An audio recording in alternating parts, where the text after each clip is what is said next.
You remember George Bailey? Remember he and Mary had their wedding day, and they were heading off to travel the world. George had saved up all this money, and they were going to travel and go everywhere. And then there was a run on the bank, and there was a crisis that occurred. And of course, George went back to the savings and loan, and Mary offered the $2,000, and they were able to save the savings and loan. Mr. Potter, who was the villain in that movie, recalls that day later on, and he says, "Remember, George, that one day when you saved the savings and loan and I saved everything else?" And he saw it as the opportunity when everybody else was seeing such a bad time. He was seeing it as an opportunity to buy and to move ahead. And George saw it as an opportunity to keep the savings and loan alive. Now, that's leadership in a crisis, and a lot of times we're not sure what exactly we should be doing in a crisis, and we are concerned that are we making the right choices? Well, there's mistakes that leaders make often in a crisis situation, and I'm going to talk about three of them that you can avoid. The first one is making adjustments to your vision. You see, your vision, it tells you who you are, that's your identity, why, that's your purpose. It talks about what, it talks about your values, it talks about where, it talks about your destination. So your vision becomes your compass and your map to see you through these crises. And so there's no time to be reevaluating your vision statement. You should not be looking at it as a time to allow your vision statement to guide you. So what's the second mistake? The second mistake is refusing to adjust your mission statement, where the vision statement tells you what you're supposed to be doing, and all that. It's talking about your identity and all that. Their mission statement is telling you how. And so how is the methods and when is the timing. And that's what a mission statement. And sometimes leaders will lock into things that worked yesterday that will not work in the future. And so you got to look at your mission statement more like blueprints or engineering drawings for your building that you're putting together. You need to be looking at those as things that are adjustable, things that if they're not working, you're going to change those things.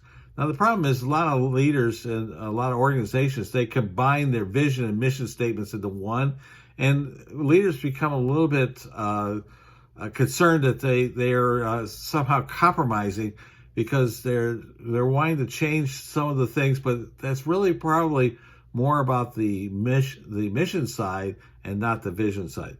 So what's the third mistake? The third mistake is writing your vision and your mission statements and putting them on a plaque and putting them on the wall and then putting them in a file cabinet and not reviewing them often and not implementing them often.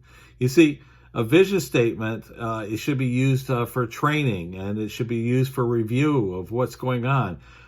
It should be revisited often by leadership. Leaders should be looking at that, I would say, daily, if not at the least weekly. I would say even maybe twice a day. You should be looking at that vision statement. But then the mission statement is something that you evaluate and you edit and you are executing all the time, continually. So what's the big idea here? Well, the big three takeaways is that in a crisis you will rely on your vision to give you guidance and direction. In a crisis, it's going to shine a light on those things that you need to make adjustments and make changes in. And a crisis is also reveal the condition of your vision and mission statement. Now, you might find yourself in a crisis and realize, man, we didn't do a very good job of our vision and mission. And you maybe need to go back and look at those things and figure those out right now. So if you're a leader or a manager and you're wanting to go to the next level in this, I'm going to be offering something to everybody, and that is the Dreamers Quest Tribe. And the Dreamers Quest Tribe is going to be a membership site, and I'm offering it for founding members, and founding members will be able to lock in their price forever.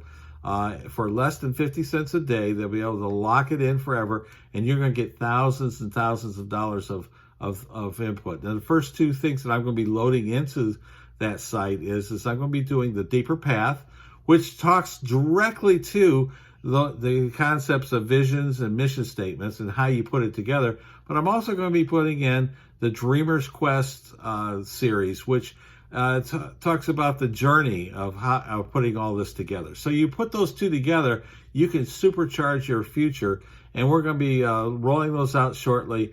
And if you're interested in finding out more about that, just send me a message here, whether it's on Messenger on Facebook, if you're watching this on Facebook, or if it's email, you can email me. Just email me back at phil@coachingsum.org, and I'll get that there. Or you can send me a text message at 614-204-5484. That's 614-204-5484.